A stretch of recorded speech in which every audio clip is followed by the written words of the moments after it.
नमस्कार। एक बार फिर से आप सभी का एग्जाम गुरुजी भाई अरविंद सर यूट्यूब चैनल में बहुत बहुत स्वागत है। मेरे प्यारे भाई प्यारे मित्र, एसएससी जीडी परीक्षा 2023 11 जनवरी के प्रथम पाली में पूछे गए सभी प्रश्न इस वीडियो में आपको मिलेंगे। गाइस जो क्वेश्चंस पूछे गए हैं वो सारे गाइस क्वेश्चंस को मैंने टाइप कर लिया है और अच्छे ढंग से आपको बता देंगे। साथ में आपको ये भी बताने वाला हूँ मेरे प्यारे भाई प्यारे मित्र कि आपको किस टॉपिक पर ज़्यादा जोर देना है और किस टॉपिक से ज़्यादा क्वेश्चन आ रहे हैं। ठीक है, चलिए गाइस आज के इस इंपॉर्टेंट वीडियो की शुरुआत करते हैं। लेकिन उससे पहले निवेदन है कि अगर आप चैनल पर पहली बार आए तो प्लीज सब्सक्राइब जरूर कर लीजिएगा ताकि आने वाली सभी क्लासेस की नोटिफिकेशन आपको टाइम टू टाइम मिला करे। मेरे प्यारे मित्र प्यारे भाई बहन, अगर आपका आने वाले दिनों में एसएससी जीडी का पेपर है, यानी कि गाइस फरवरी तक आपका कभी भी कोई भी पेपर है गाइस एसएससी जीडी से रिलेटेड, तो गाइस आप इस वीडियो को शुरू से लेकर के अंत तक देखिए, क्योंकि आप जानते हैं गाइस कि अगर एक टॉपिक मिल गया कि इससे एसएससी ज़्यादा क्वेश्चन पूछ रही है मेरे प्यारे भाई, तो उससे पूछ रही है तो पूछ रही है ना। आपने देखा कि कल भी गाइस जो क्वेश्चन पूछे गए थे उससे रिलेटेड आज भी कुछ क्वेश्चन पूछे गए हैं, तो हो सकता है गाइस कि आपको भी इससे रिलेटेड क्वेश्चन मिल जाए। इसी वजह से गाइस आपको ये वीडियो शुरू से लेकर के अंत तक जरूर देखना है और आपको डेली का डेली एनालिसिस जरूर देखना है। ठीक है, मैं आपका डेली करवाता रहूंगा एनालिसिस, आप बिल्कुल चिंता न करें। अगर आप चैनल पर पहली बार आए तो सब्सक्राइब जरूर कर लीजिएगा। चलिए गाइस शुरू करते हैं 11 जनवरी प्रथम पाली में पूछे गए प्रश्न। जैसे गाइस आपसे क्वेश्चन पूछा गया था कि रोहतांग दर्रा जो है ये कहाँ पर है। मेरे प्यारे भाई रोहतांग दर्रा जो है ये कहाँ पर है, ये क्वेश्चन आपसे पूछा गया था। तो राइट आंसर क्या हो जाएगा आपका, हिमाचल प्रदेश में है। रोहतांग दर्रा जो है ये कहाँ पर है, हिमाचल प्रदेश में। मैं आपको यहाँ पर दिखा दूँ एक बात, पहले देख लो प्यारे मित्र। आप यहाँ पर देखिए, आज ही मैंने गाइस आपके दर्रा से रिलेटेड क्वेश्चंस की जो गाइस कहा जाए तो मतलब ट्रिक है वो मैंने भेज दी थी। और ये कब भेजी थी गाइस, ये 6:50 पर मैंने सुबह भेजी थी। राज्य के एवं उनके प्रमुख लोक नृत्य भी मैंने टेलीग्राम पर भेज दिया है। और मेरे प्यारे भाई 100 से अधिक अनेक शब्दों के लिए एक शब्द में मैंने टेलीग्राम पर भेज दिया है। और जो आप ये क्वेश्चंस अभी देख पा रहे हैं यहाँ पर, ये वाला क्वेश्चन गाइस, इसकी भी पीडीएफ आपको टेलीग्राम पर मिल जाएगी। तो जो भी मित्र टेलीग्राम से नहीं जुड़े हैं वो जरूर जुड़ जाएंगे। गाइस अगला क्वेश्चन आपसे पूछा गया था कि रंगपुर के उत्खननकर्ता कौन है। तो राइट आंसर इसका हो जाएगा रंगनाथ राव, जो कि गाइस रंगपुर कहाँ पर है, ये गुजरात में है। तो आप इसको याद रखेंगे। तुगलक वंश का संस्थापक कौन था, ये क्वेश्चन आपसे पूछा गया था। राइट आंसर हो जाएगा गयासुद्दीन तुगलक। मेरे प्यारे भाई याद रखिएगा कि सिंचाई के लिए प्रथम नहर का निर्माण जो है ये किसने करवाया था गाइस, तो ये गयासुद्दीन तुगलक ने ही करवाया था। तो आप इसको भी याद रखेंगे। सबसे चमकीला ग्रह क्वेश्चन पूछा गया था आपसे, तो राइट आंसर हो जाएगा आपका शुक्र। मेरे प्यारे भाई अब यहाँ पर आप अगर ध्यान दें तो आपको ये एक अच्छी जानकारी मिल रही है कि सौर मंडल से रिलेटेड क्वेश्चन पूछे जा रहे हैं। आपने देखा गाइस सबसे चमकीला ग्रह आज पूछा गया, कल पूछा गया था कि हरा ग्रह किसे कहा जाता है, तो आपने बताया अरुण को। ठीक है, हरा ग्रह जो है गाइस अरुण को कहा जाता है। हरा क्यों होता है, मीथेन गैस की अधिकता होने के कारण। और चमकीला ग्रह जो ये किसे कहा जाता है, तो शुक्र को। अब मेरे प्यारे भाई मैं कुछ यहाँ पर इंपॉर्टेंट चीजें बोल रहा हूँ, आप ध्यान से सुन लीजिए।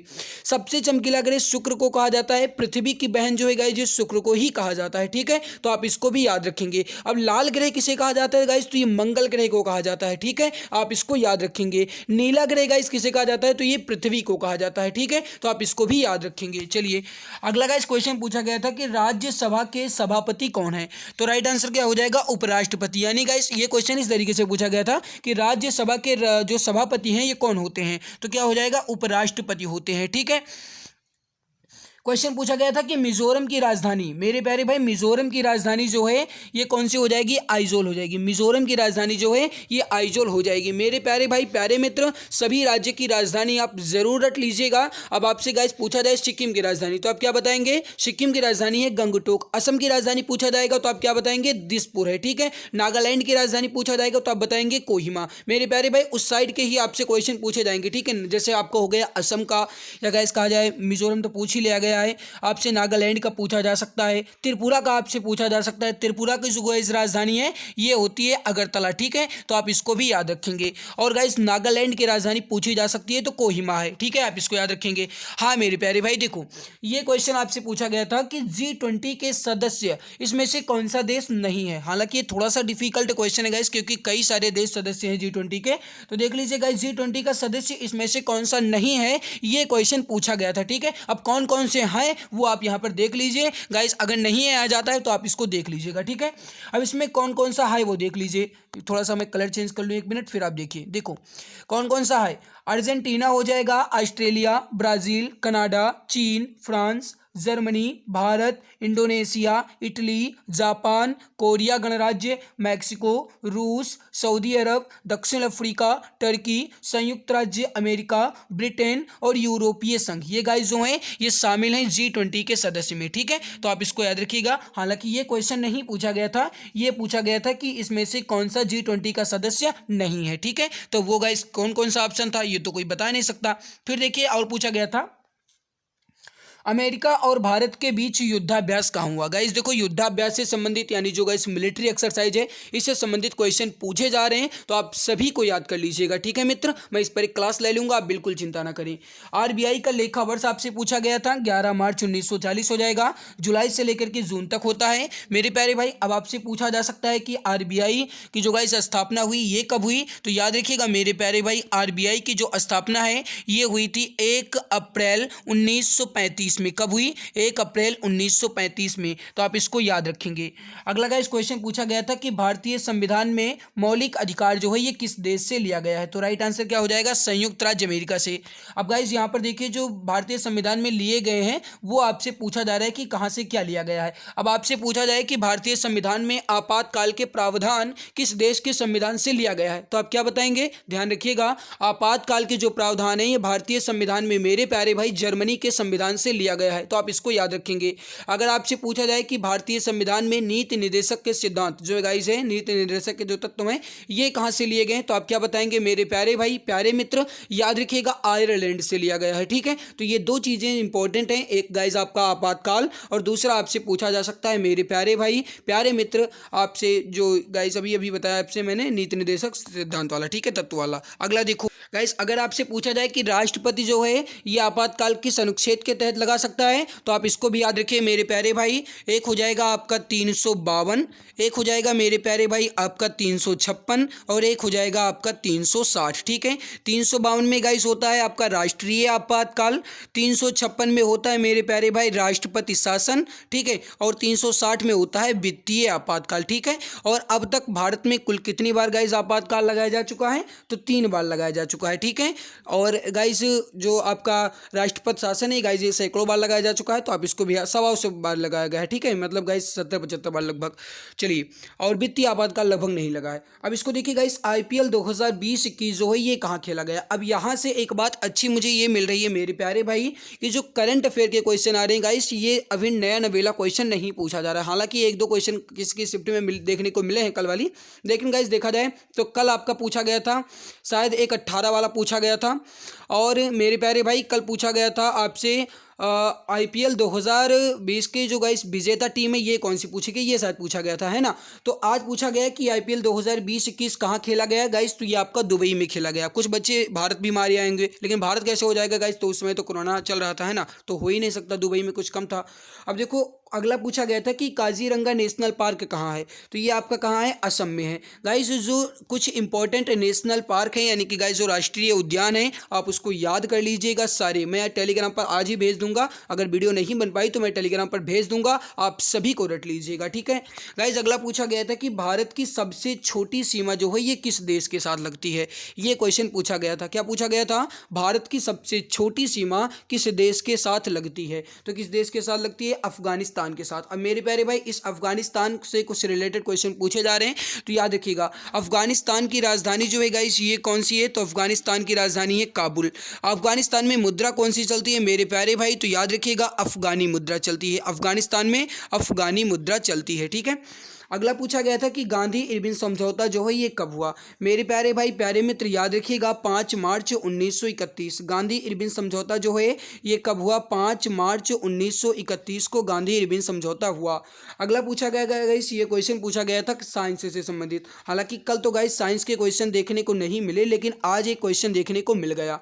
कैल्शियम कार्बोनेट का रासायनिक सूत्र पूछा था, तो ये हो जाएगा CaCO3। यहाँ पर गाइस देखो 3 लिख नहीं जा रहा था ना, टाइप नहीं हो पा रहा था, तो यहाँ पर मैंने लिख दिया है। हालांकि गाइज ये आपका होगा CaCO3। ठीक है, ये होगा, तो आप इसको याद रखिएगा मेरे प्यारे भाई, ये कैल्शियम कार्बोनेट का रासायनिक सूत्र होता है। ठीक है, अब यहाँ पर देखो गाइज ये आपके कितने क्वेश्चन मैंने जानकारी से लिए थे। 1 2 3 4 5 6 7 और 8 9 10 11 12 13 14 15 16 क्वेश्चन गाइस मुझे मिल पाए थे। हालांकि सभी क्वेश्चन नहीं बता पा रहे हैं बच्चे, क्योंकि गाइस जब एग्जाम सेंटर से निकलते हैं तो कुछ भूल जाते हैं। फिर भी गाइस ज़्यादा से ज़्यादा क्वेश्चन मैंने गाइस पूछने की कोशिश की और लगभग बच्चों को याद भी थे, तो जो याद थे उन्होंने बता दिया। ठीक है, अब ये G20 वाला गाइस उनको नहीं याद था कि क्या क्या ऑप्शन है, तो मैंने सोचा कि G20 पूछा जा रहा है तो बता दें कि कौन कौन से देश सदस्य हैं। ठीक है, अब गाइज हिंदी में पूछे गए कुछ प्रश्न भी मैंने जानकारी ली है, तो भी मैं आपको यहाँ पर बता रहा हूँ। बाकी गाइज आपका रीजनिंग का जो क्वेश्चन है वो टाइप कर रहा हूँ, अभी मैथ के भी क्वेश्चन गाइज टाइप कर रहे हैं। ठीक है, वो रीजनिंग और मैथ के तो देखो याद होता नहीं है,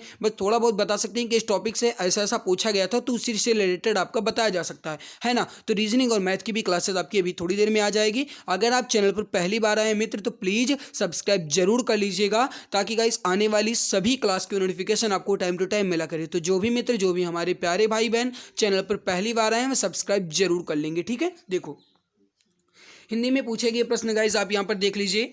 आपसे पूछा गया था स्त्री का विलोम शब्द। स्त्री का विलोम शब्द क्या होता है? आपका पुरुष होता है। गाइज देखो मैंने विलोम शब्द से संबंधित गाइज एक पीडीएफ भेज दी है, आपने देखा होगा, नहीं देखा है तो देख लीजिएगा। और कुछ यहाँ पर मैं विलोम शब्द आपको बता रहा हूँ इंपॉर्टेंट, आप उसको ध्यान से सुन लीजिए। जैसे गाइज कल शायद शाम की शिफ्ट में पूछा गया था अतिवृष्टि का विलोम, तो क्या हो जाएगा? अनावृष्टि हो जाएगा। गाइस अभिज्ञ का विलोम आपसे पूछा जा सकता है, तो देख लीजिए अभिज्ञ का विलोम होता है अनभिज्ञ। अभिज्ञ का विलोम क्या होता है भैया? ये होता है आपका अनभिज्ञ। आपसे गाइस पूछा जा सकता है कृतज्ञ का विलोम, तो याद रखिए कृतज्ञ का विलोम होता है कृतघ्न। क्या होता है? कृतघ्न होता है। उत्तम का विलोम पूछा है गाइस, तो आपसे याद रखिएगा अधम हो जाएगा, उत्तम का अधम हो जाएगा। गोचर का विलोम पूछा जाए तो अगोचर हो जाएगा। ठीक है मित्र, अनाथ का तो सनाथ। ये कुछ इंपॉर्टेंट गाइस विलोम शब्द दिए गए थे, हमारी दृष्टि से इंपॉर्टेंट है, तो आप इसको याद रखिएगा।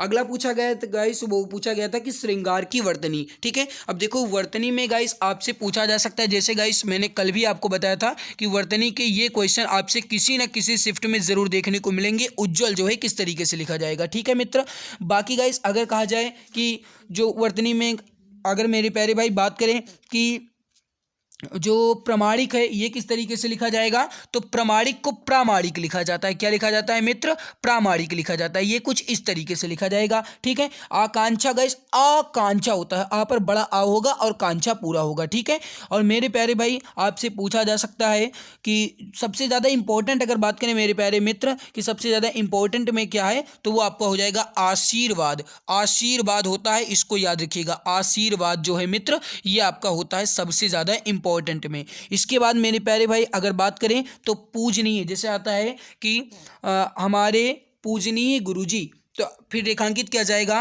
कि इस पूजनीय ऐसे लिखा रहेगा। पूजनीय को शुद्ध वर्तनी में लिखिए, तो इसका शुद्ध वर्तनी होता है पूजनीय। क्या होता है? पूजनीय। ठीक है, पूज्य नहीं होता है, पूजनीय होता है। ठीक है, अगर आ जाए पूज्य गुरुजी तो पूज्य होगा, लेकिन जब नीय शब्द लग जाएगा तो पूजनीय होगा। ठीक है, अगला गाइस आपसे मुहावरा पूछा गया था आग बबूला होना। इसका मतलब होता है बहुत गुस्सा होना। आग बबूला होने का मतलब होता है गाइस बहुत गुस्सा होना, यानी ज़्यादा क्रोधित होना। ठीक है, तो गाइस कुछ मुहावरे भी आज मैं भेज दूंगा टेलीग्राम पर इंपॉर्टेंट, आप उसको भी देख लीजिएगा। लिंक टेलीग्राम के नीचे डिस्क्रिप्शन में दे दी गई है, आपको इसकी पीडीएफ जो है ये सारी पीडीएफ आपको इंपॉर्टेंट पीडीएफ सारी टेलीग्राम पे मिलती रहेंगी। ठीक है, अगला पूछा गया था गाइस आपसे कि गंगा का पर्यायवाची शब्द।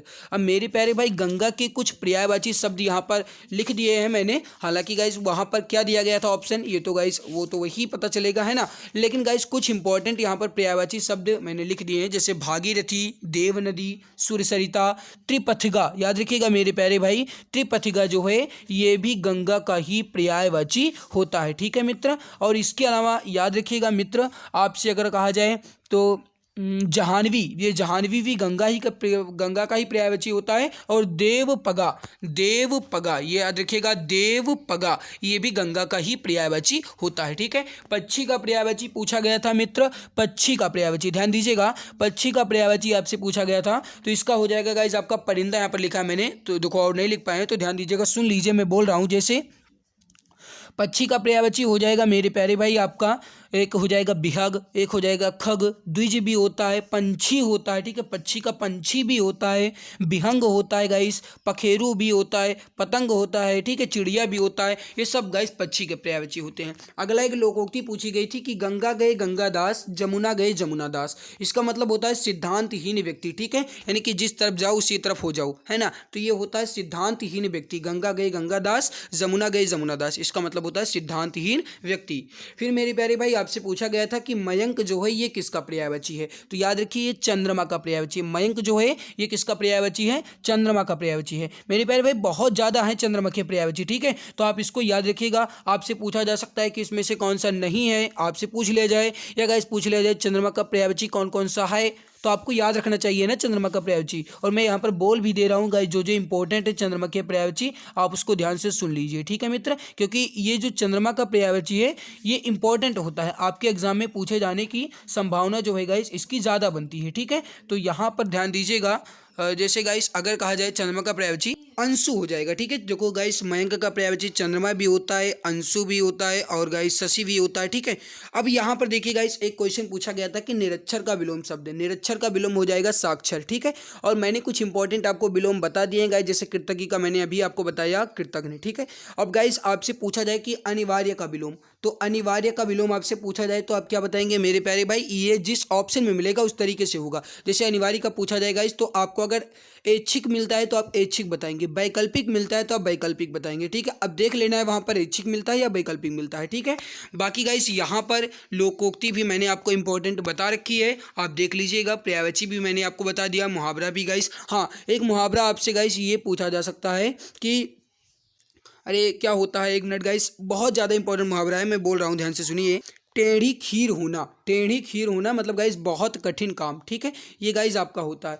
टेढ़ी खीर होने मुहावरे का अर्थ क्या मतलब होता है, इसका मतलब होता है बहुत कठिन काम। और ये गाइस ऊँट के मुंह में जीरा, हालांकि ये कल पूछा भी गया था, तो ध्यान दीजिए ऊँट के मुंह में जीरा मतलब थोड़ा बहुत कम, ठीक है, यानी कि बहुत ज़्यादा खाने वाले को बहुत कम देना, ये होता है ऊँट के मुँह में जीरा। आम के आम गुठलियों के दाम, ये गाइस हालांकि बहुत परिचित है, तो ये गाइस लोकोक्ति है, इसका मतलब है दोहरा लाभ, ठीक है मित्र।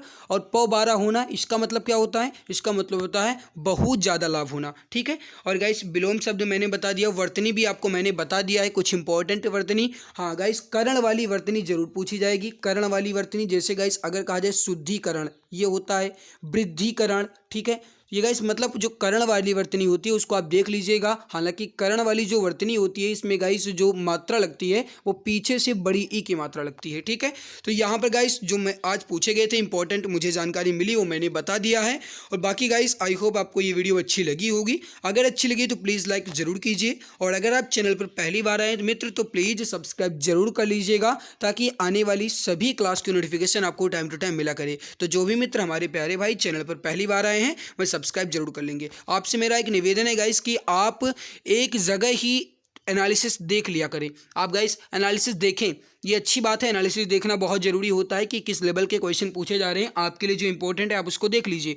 लेकिन मेरे प्यारे भाई ये मतलब बिल्कुल नहीं है कि पूरे दिन आप यूट्यूब पर ही देखते रहो। मेरे प्यारे भाई ये यूट्यूब की दुनिया है, अगर आप इसमें उलझ गए तो उलझे ही रह जाओगे। आप एक दिन में गाइस आपके 4 पेपर होते हैं, चारों शिफ्ट का एनालिसिस आप देखना चाहें तो देख लीजिए। और लेकिन मेरे प्यारे भाई एक जगह देखिए, आप देख रहे हैं कि इस तरीके के क्वेश्चन पूछे गए, बिल्कुल आप उसी टॉपिक से उसी से रिलेटेड गाइस आप क्वेश्चन फिर से रटना शुरू कर दीजिए, रिवीजन करना शुरू कर दीजिए, ठीक है। बाकी गाइस जब दूसरी शिफ्ट हो तो उसका भी देख लिया करें, ठीक है। अब ये नहीं गाइस कि आप यहाँ पर इस चैनल पर देखें, दूसरे चैनल पर जाकर देखें, तीसरे चैनल पर जाकर देखें। अब गाइस अगर आप यही करते रह जाओगे तो क्या मतलब है, आपकी तैयारी भी नहीं हो पाएगी और कुछ नहीं हो पाएगा। तो मित्र एनालिसिस करवाने का मतलब ये होता है कि किस तरीके के क्वेश्चन पूछे जा रहे हैं, उस लेवल के क्वेश्चन को आप देख करके अपनी तैयारी में थोड़ी बहुत और धार दे पाएँ, ठीक है मित्र। तो आई होप आपको ये जानकारी अच्छी लगी होगी, अगर अच्छी लगी तो प्लीज़ लाइक जरूर कीजिएगा, चैनल पर पहली बार आए तो सब्सक्राइब तो कर लीजिएगा, ठीक है। मिलते हैं इसके बाद एक और नई खास वीडियो में, तब तक के लिए खुश रहिए, मुस्कुराते रहिए। जय हिंद, जय भारत।